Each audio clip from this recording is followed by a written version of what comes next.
अंबरपेट में हर साल की तरह इस साल भी जश्न मीलादुन्नबी सल्लल्लाहु अलैहि वसल्लम मनाया गया।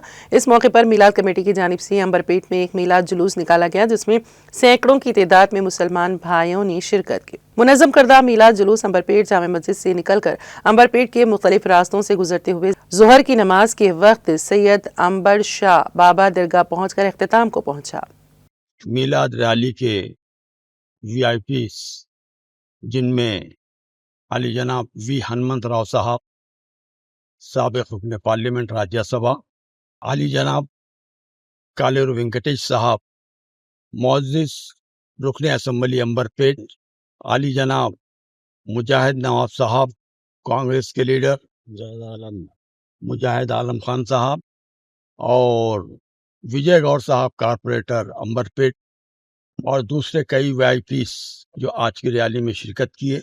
मैं फर्दन उन तमाम का भी शुक्रिया अदा करता हूँ और उम्मीद करता हूँ कि ये जो गंगा जमनी तहजीब है ये इंशाअल्लाह हमेशा हमेशा कायम रहेगी। शुक्रिया। औज़ु बिल्लाहि मिनश शैतानिर रजीम, बिस्मिल्लाहिर रहमानिर रहीम, नहमदुहु व नुसल्ली अला रसूलिहिल करीम।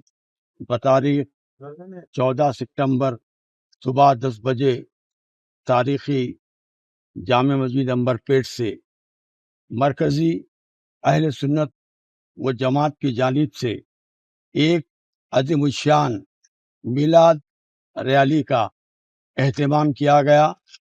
ये रैली दरगाह शरीफ हज़रत सैयद जमालुद्दीन शाह रहमतुल्लाह अलैह पहुँचकर वहाँ से अंबरपेट के मुख्तलिफ महल्लाजात से होती हुई दरगाह शरीफ हज़रत सिद्दी अंबर शाह बाबा रहमतुल्लाह अलैह पर इस अज़ीमुश्शान और मुतबर्रिक को मुक़द्दस रैली का इख्तिताम अमल में आया।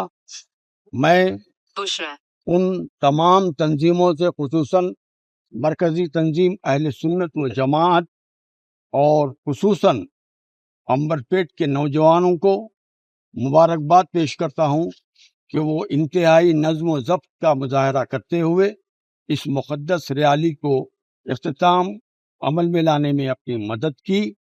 और साथ ही साथ मैं अंबरपेट के पुलिस डिपार्टमेंट का भी ख़ास तौर पर शुक्रिया अदा करता हूँ और ट्रैफिक पुलिस का भी शुक्रिया अदा करता हूँ कि वो हमारी जीएचएमसी का भी शुक्रिया अदा करता हूँ कि ये लोग हमारी रैली को कामयाब बनाने के लिए भरपूर ताउन उनको हासिल रहा।